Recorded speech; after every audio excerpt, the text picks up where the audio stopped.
Pinson. Bertrand Michaud, Alexandre Le Je vais vous mettre plus fort là. Voilà, là c'est bon. Là, Je c'est m'entends. bon. Ah oui. C'est agréable le casque parce qu'on Vous a avez l'impression bien été fort. de dire des choses intelligentes. Mais c'est vrai, on se sent plus intelligent quand on entend ça. On devrait toujours se promener avec un casque. Ah, c'est pour ça tous les jeunes qui mettent des casques dans la rue. C'est pour ça. Pourtant, ils n'ont pas l'air super. Ça se voit pas. Très malin. Non, ça donne une sensation. Oui, c'est ça. Juste l'illusion. L'illusion de l'absence Pour de soi, pas sottise. pour les autres. Bonjour Alexandre Jardin. Bonjour, bonjour. Oh là. Comment allez-vous? Comment va la voix? J'ai froid.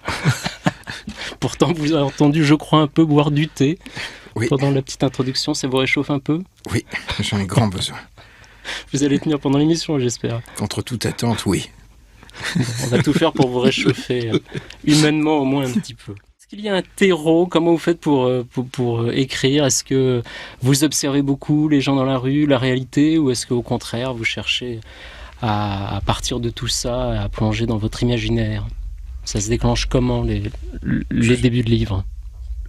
En tout cas, en ce moment, ça se déclenche parce que je suis engagé dans des combats sociaux assez considérables et civiques. Et donc, plus j'ai le nez sur la réalité difficile, plus j'ai besoin de rêver. Plus ma main de citoyen travaille, plus ma main d'écrivain a besoin de s'évader, de s'échapper et de rêver. Et comme j'ai... En fait, je ne supporte pas la vie si je ne brûle pas.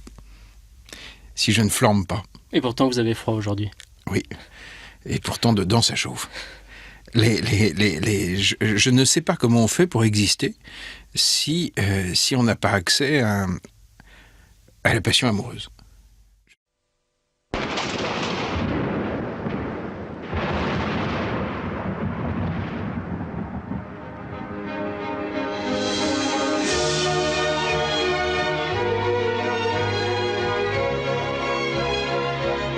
Moi, je refuse le déclin de la passion.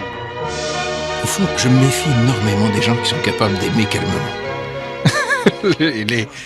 Mais énormément. Il me paraissent éminemment suspects. Vous savez, il y a toutes sortes de gens qui disent « Ah oui, mais vous êtes très fleur bleue. » Mais évidemment. Le contraire est ignoble. Je veux dire, le contraire est ignoble. À l'entrée au collège, on doit lire la gloire de mon père. Et papa m'avait lu ça. Ça m'avait semblé le plus grand roman d'aventure de tous les temps. Et des années plus tard, j'ai voulu le relire. Et je me suis rendu compte que papa avait menti. Il arrangeait les chapitres pour me plaire. C'était devenu une sorte de western. Mais il modifiait vraiment le texte? Oui, il modifiait le texte. Il réécrivait le livre? Oui. Et c'était beaucoup mieux? C'était 10 fois mieux. le remake par Pascal Jardin de La gloire de mon père. Ça vaut le coup. Il inventait la vie. Il tenait ça de ma grand-mère, sa maman, qui produisait énormément de textes, qui n'imprimait pas, elle ne l'imprimait pas, mais elle n'était quasiment jamais en contact avec la réalité. Ma grand-mère, qui vivait en Suisse, à la Tour de Paix, n'avait pas, par exemple, de papier. Elle n'avait pas de passeport. Et un jour, je lui dis, mais c'est pas un débat, tout le monde doit avoir une pièce d'identité. Et elle me dit, mais mon chéri, je sais qui je suis. Je dis, oui, mais c'est pas pour toi, c'est pour prouver aux autres. Elle avait l'intention, cette année-là, à l'insu de ses fils, de mes oncles, de retrouver un ancien amant qui vivait en France. Donc on devait passer la douane. Et on a passé par les petits chemins derrière Genève. On a passé la douane j'ai passé ma grand-mère en contrebande. Qui était amoureuse. Elle avait plus de 80 ans. Elle voulait revoir un amour de jeunesse. Donc on a fait l'aller-retour en contrebande. Par amour. Elle l'a revu? Oui. Un désastre. Mais...